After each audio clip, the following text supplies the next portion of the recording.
Hello, and welcome to What's Your Story? I have a very interesting guest for you today. His name is Mark Giovi. And Mark is an entertainer who's been in Las Vegas for 20 years. 20 years I've been here. And very popular entertainer. I hear he is one of the best vocalists around. In fact, he was one of the original Las Vegas tenors, and he used to be in a show on the strip called Bite, and it was a vampire show. I can't wait to learn more about vampires. So welcome, Mark. We're really glad to have you here. Thank you. Thank you for having me. Yeah. Yeah. Great morning. And right now, you've been doing some entertaining at the Italian American Club. Yes, I do periodically there. I'll be at the club August 13th. Sorry, August 13th. It's a Sunday night. Oh. And we used to run an open mic night at the what was called the Tap House. It's still there. Uh-huh. For 7 years, I ran a open mic night for every Monday night for 7 years. We would sell out the place every. That's every Monday amazing. night. So we stopped it about 5 years ago, about 6 years ago actually, and now we're bringing it back with the same band. Oh, how fun! But we're doing it at the Italian American Club. So we have a full band, a dancer. And you do that on Sundays? It's a Sunday night, yeah, Uh-huh. once a month. Oh, wow. Yeah, once a month. I'm looking forward to that. John will have to go. Yeah. Okay. Yeah, it's going to be. Last time we were there, we sold it out. It was 220 people, and we have a dance floor that's open, and it's a lot of fun. Great and it's an open mic. Various Las Vegas entertainers show up, I imagine. Yes, a lot of great singers and musicians show up. Yeah. Yeah, to jam with us. Yeah. That sounds like a wonderful thing. Yeah. Okay, we're going to go to the Italian American Club on August 13th. On August 13th will be the first night that we're going there. Right. Okay, Yeah. great. Okay. And, tell me a little bit about you. When did you start singing, and how did you get into this, and how did you get to Vegas, and why did you come here? I want to know all that stuff. All by accident. No, everybody comes to Vegas by accident, right? They come here and then they stay. No, but when I was a little kid, I was about 8 years old, I started singing with my dad. My dad was a professional singer. Oh, wow. His whole life. So we had a nightclub and restaurant in New Jersey called Giovi's Inn, and my dad's band used to play there all the time. And one Saturday night, I asked him if I could get up and sing a song. I was about 8 years old, and then after that, I knew I wanted to be a singer. Yeah. So you knew that from the time you were a child. That's wonderful. About eight years old I was. Giovi's, was that an Italian restaurant? Yes, it was. Sounds like it, right? I assume it was, yeah. And we had it for about 45 years back there. Oh, that's like a family legacy. It was, yeah, it was. And now they ended up selling it in 2005. And my dad retired and everything, so... and now it's sad when I go back there because it's a liquor store now. Oh, it's not a restaurant anymore. You can never go anymore. home after things are gone, right? Yeah, I know. Yeah, it's tough, but it's nice to go back home every now and then. Yeah. I like to go home, but it's now that my parents are gone, it's not the same. I know. Well, my dad is still around. He's 87. Oh, he is? Wonderful. And he still comes out here and plays the clarinet and sings with me on my gigs. That's fabulous. He'll be at the gig on the 13th. Oh, he will? Oh, God, Yeah. we got to go for He's sure now. 87, and he still plays the clarinet. It's amazing. Oh, I can't wait to hear him. That'll be fabulous. Yeah.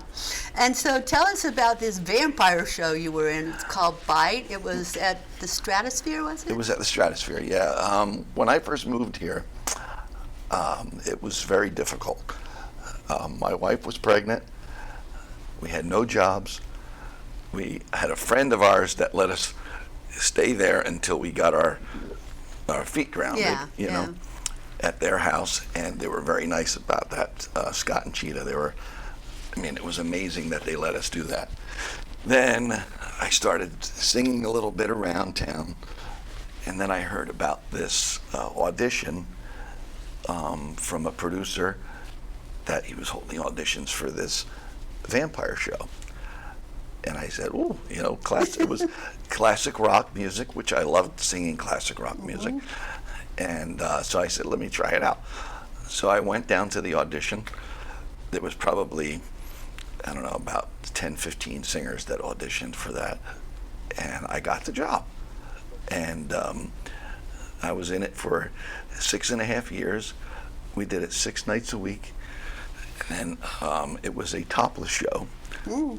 Not me. You weren't topless. It would have closed the first week. But it was a topless show, and it was a 10:30 at night, show. Mm-hmm. But it was really fantastic show. And Tim Molyneux was the producer of the show and creator.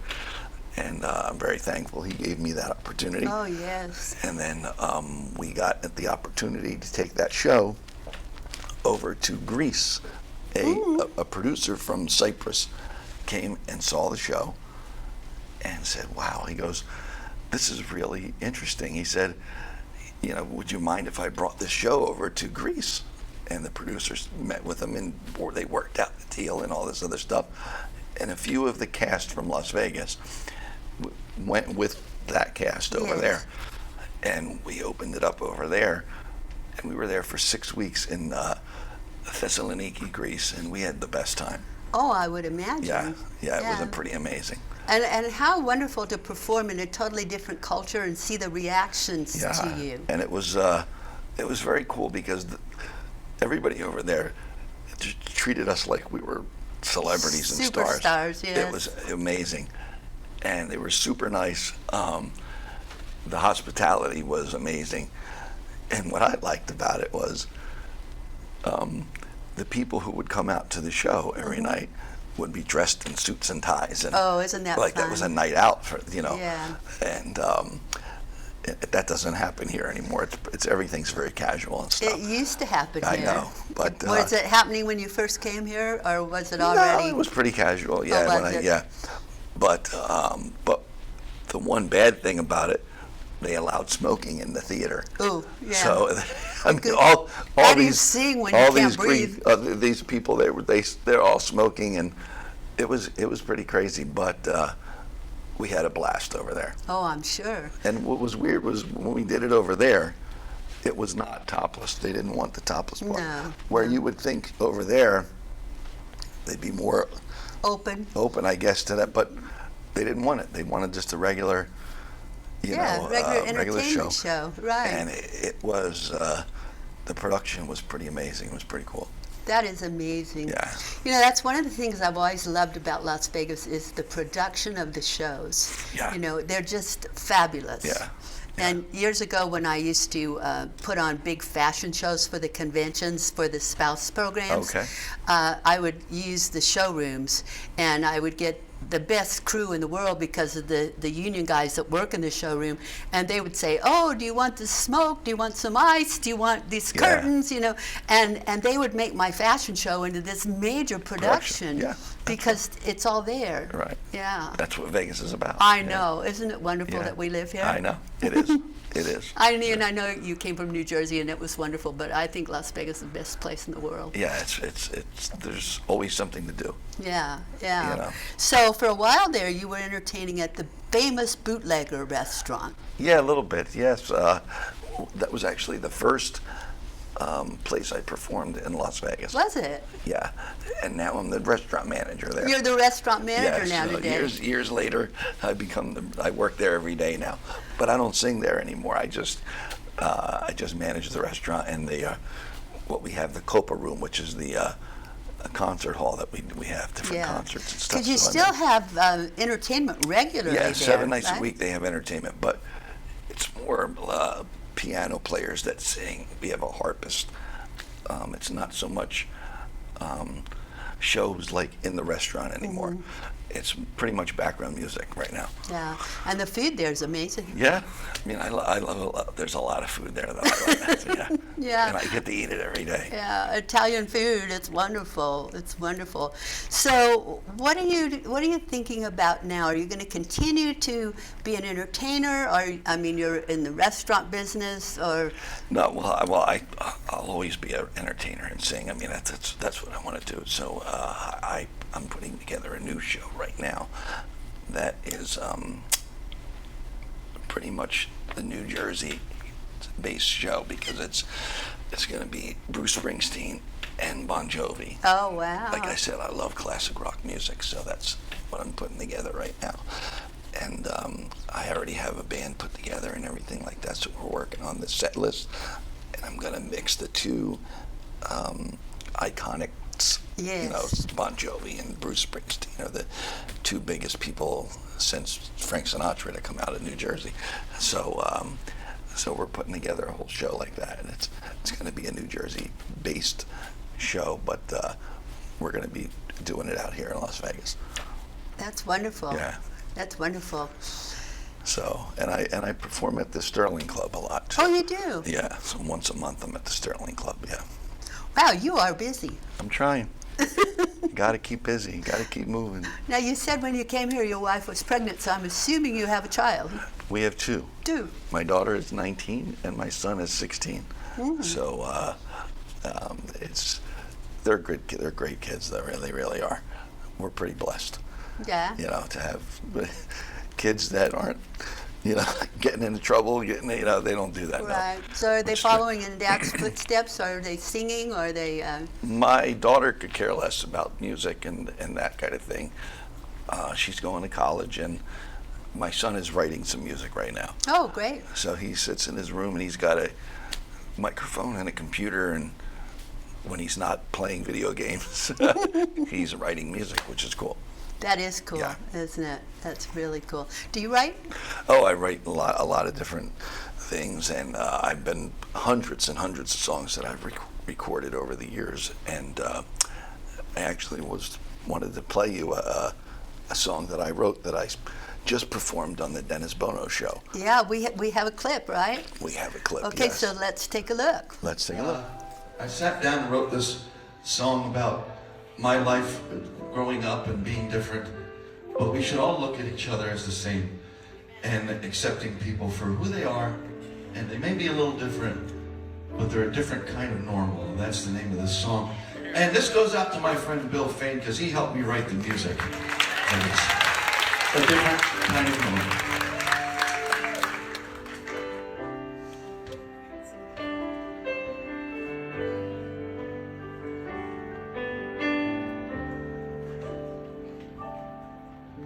For those of you who know me, I'm just another face.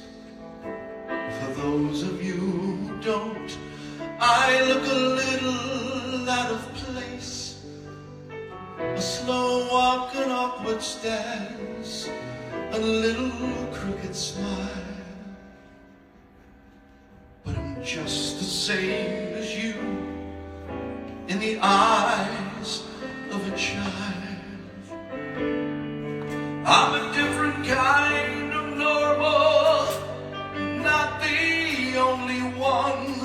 I'm a friend, a father, a husband. Oh, my flaws make me complete, 'cause I know that God made me. If you look past the obvious, I'm sure that you will find reflections of yourselves, a heart, a soul, a mind. Then that slow walk, that awkward stance, that little crooked smile somehow disappears, 'cause you found that child inside. I'm a different kind of normal, but I'm not the only one. I'm a friend, a father, a husband, a brother, and a son. I'm a different kind of normal. My flaws make me complete, 'cause I know that God made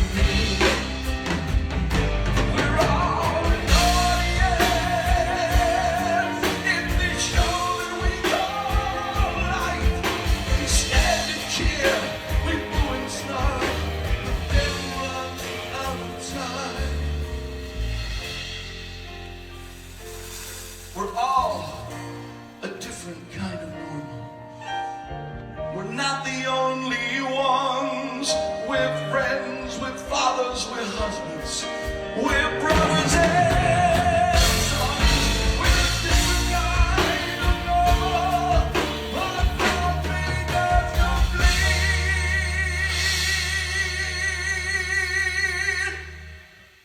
For God made you and me. Yes, God made you and me.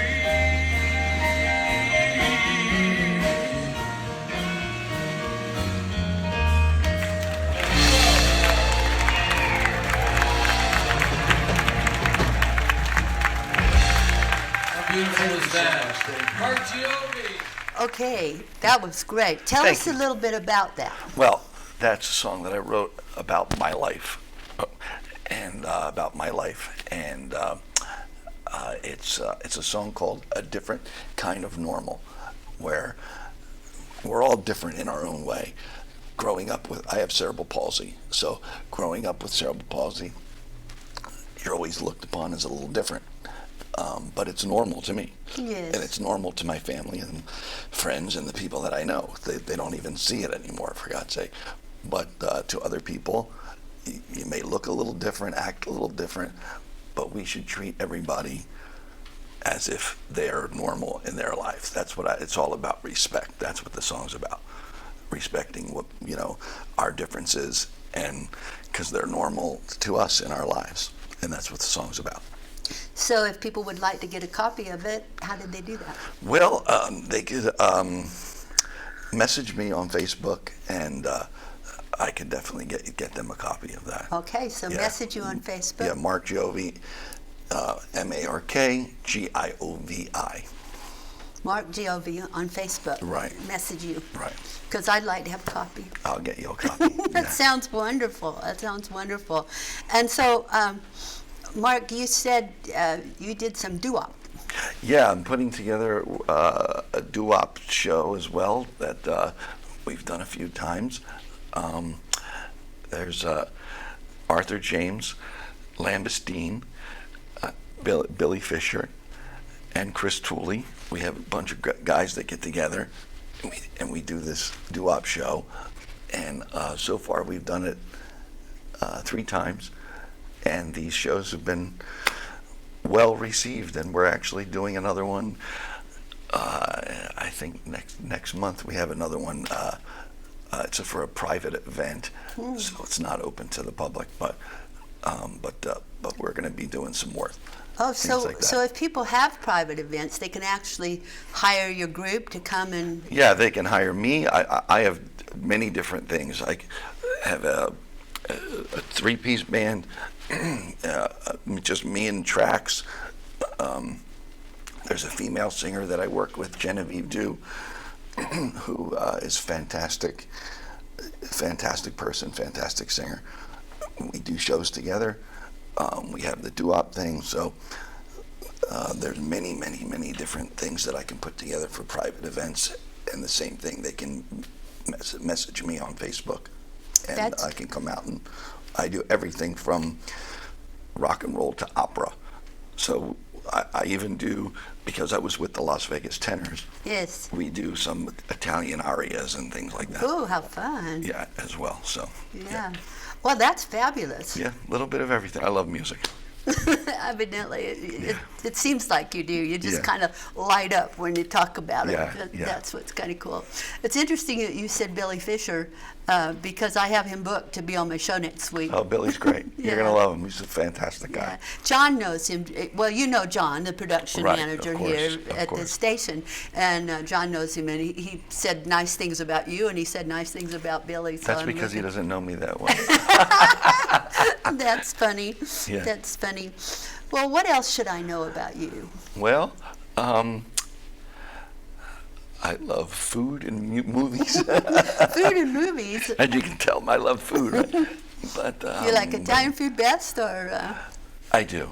Yeah. Italian food is one of my you favorites. grew up with it with your family? Yeah.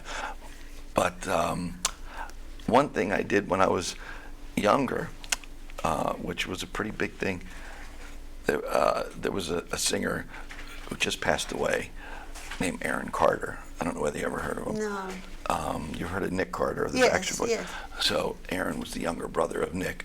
Oh. I was his tour manager for about 8 years, and he sold 15 million records. Really? Oh, we toured all around the world. My first tour with him was he opened up for Britney Spears, and then he went on his own and was headlining all around the country.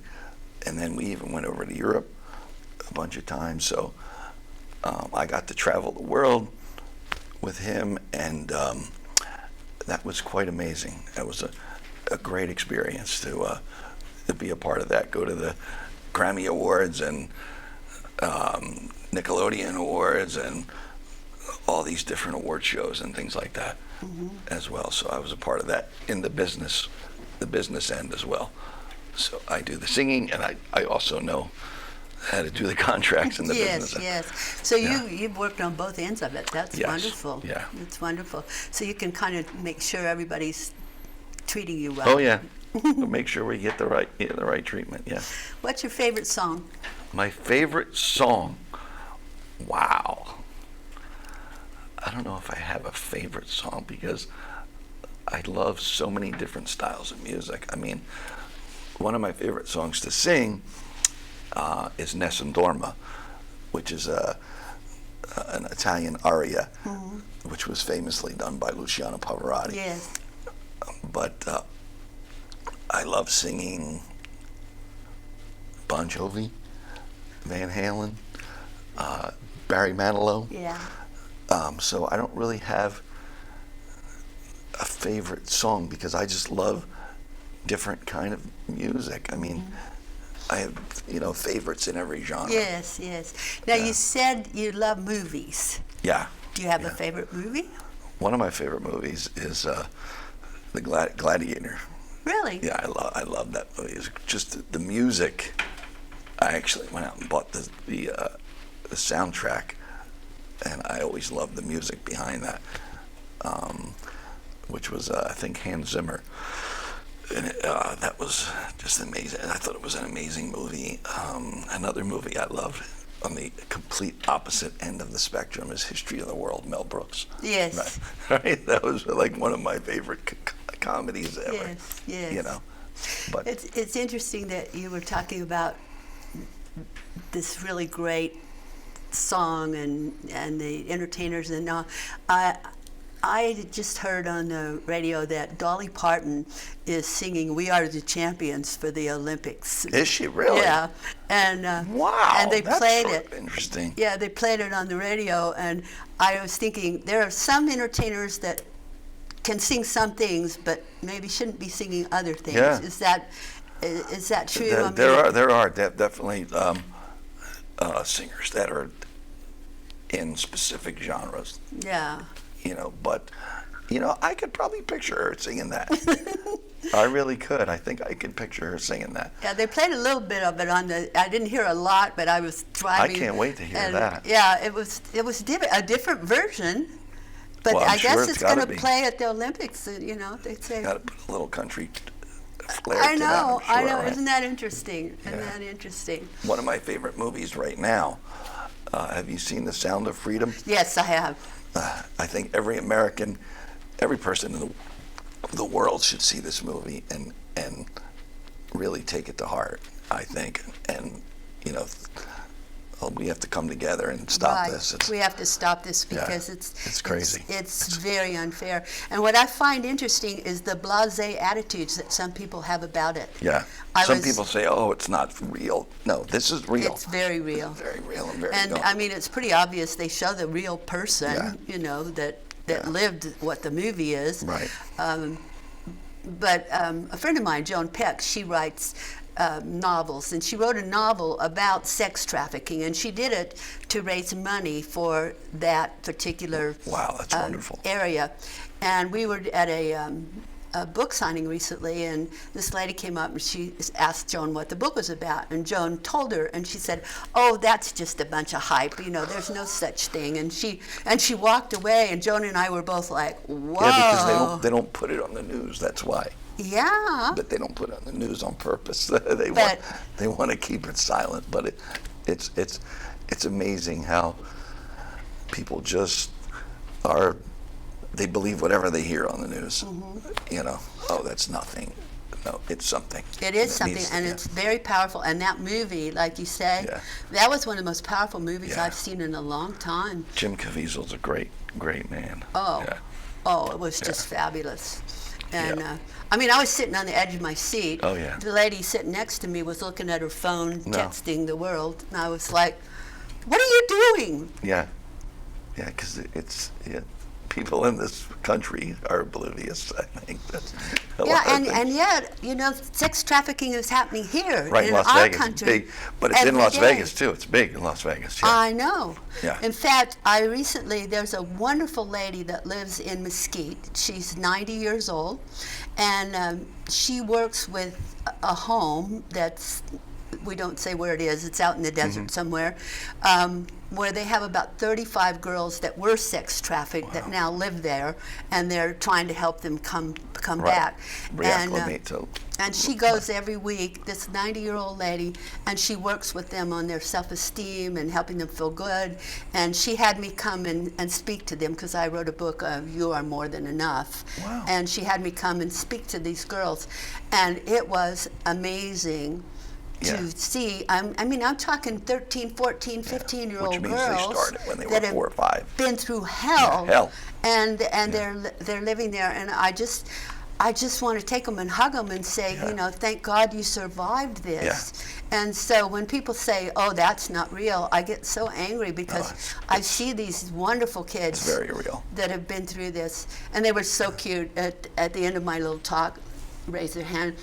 "Miss Moria, where can we buy your book?" And I said, "Well, you could probably buy it on Amazon, but I don't think you want to do that because I brought one for each of you." What? You know, so they were so excited. And she told me that they read them and that every week when she goes there, they talk to her about the things they found in the book and how it's helping them with their self-esteem. So. Well, you're doing great work too then. Thank you. Yeah, I'm pretty excited. Well, we got way off the subject of you. That's all right. I'm sorry, but you brought out that sound of freedom, and it was like, That's important. We're talking about important stuff. It is important. Yeah. And I appreciate the fact that you're an entertainer and you feel it's important. Oh, yeah. I mean, you're a dad. I am. So that makes it even more important because you have a daughter in the age that you got to keep an eye on what's going on. I tell them every day. I tell even my son, who's 16, you got to look over your shoulder all the time. You got to really pay attention, especially when you're walking through these parking lots at night, or, you know, people come up to you, and it's a dangerous world out there. It is. And we got to pay attention. That's all. You know, we really got to pay attention. You know? Wow, you are a classy person. I try. I have really enjoyed talking with you. This has been great. And tell the people once again how they can reach you if they'd like to hire you or they'd like to get hold of some of your music. If you could just tell them once again. The best place to do it is through Facebook. It's the easiest place nowadays. I am on Instagram, but I don't really use Instagram that much. I'm a pretty simple guy. But I look at my Facebook every day and stuff. So you can message me on Facebook. It's MarkGiovi, Mark Giovi.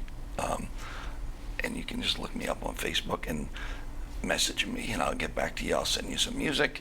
If you need a singer for any occasion, if I can't do it, I can find somebody. You know what I mean? Wonderful. Yeah. Wonderful. Yeah. And thank you for being here with me today. Thank you. I Thank you, appreciate guys. it. Thank you.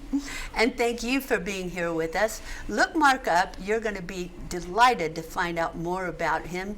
He's a terrific man, and he's a person of value, and I'm so honored to have him on What's Your Story. Please be back with us next week.